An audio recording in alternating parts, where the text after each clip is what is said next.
999. That's how close I got to my 1000 words per minute goal for my speed reading challenge. Spent this morning doing tests. Best one with a 100% comprehension was 999. Kind of feel cursed there. I went faster than 1000 a couple of times. 1200 was the fastest one, but comprehension went down to 83%, and I don't like that.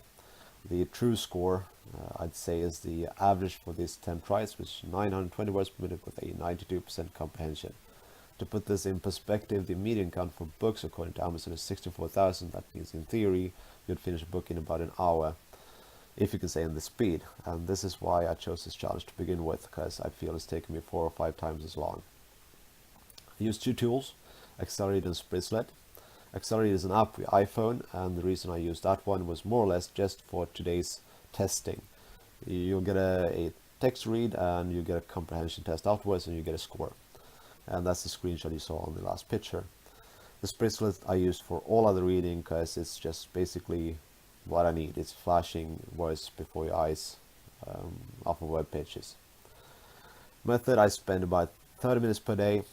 I think you can improve your score maybe a little bit if you spend more time, but not much. I believe there's a limit to how much you can improve, and I think this is pretty close to it. I chose a method. I spent a lot of time actually choosing the method. I chose one word at a time and only online, and I just stuck with that one for the entire time. So it's going to be too time demanding to change. I started at 200 words per minute and added 30 words per day. Very, very easy in the beginning, almost impossible after 700. I only read online because most of my reading is online, and it's just way simpler to keep track of your result. You don't have to go back and actually count the number of words that you read. So that's the reason for it only being online. And for the questions of all you guys who ask, how will this translate to real books? Probably not that well, but to me it's not really that important either. Conclusions. You cannot speed read everything. Actually, most of what I read, I cannot speed read. You can speed read novels and news and stuff like that, but technical or difficult texts, it won't be possible.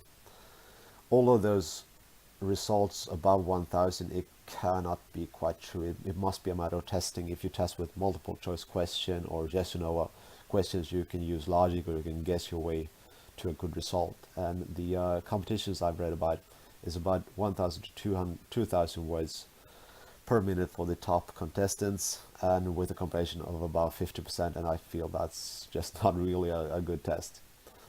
But it does work for a couple of things. I find myself not drifting away from the text. Normally when I read, it feels like my brain gets bored and starts thinking about work or something else. But if you really have to concentrate all the time because everything is coming at you so fast, none of this happens. Also, there's no option to go back. A couple of times when you read a sentence, you go back and you read it again just to make sure that you understood everything. And most of the time you actually did, so you just wasted time. So my comprehension, I think, went up when I started reading faster. So my tips. Practice very little every day. Choose a method that you believe in and spend a couple of minutes every day doing this. Go really fast for the first minute or two and then lower the speed because it's going to feel very comfortable. And use it for simple stuff. Use it for, as you can see the screenshot here, I always open up a new window every time I feel this I need to read, but I'm going to read it later. And you end up having 50 windows open. You can actually get rid of those very fast if you just put the Spritz app on and read everything very fast. So get this done. And that's pretty much what I concluded from this speed reading. If you like reading, you should spend some time learning these techniques or actually practice reading. Because if you think about it, you probably never even thought about the way you read. You're reading the same speed in the same way for your entire adult life. And this adds up to a couple of hours if you really think about it. So, to me, very well worth doing. Thank you for watching.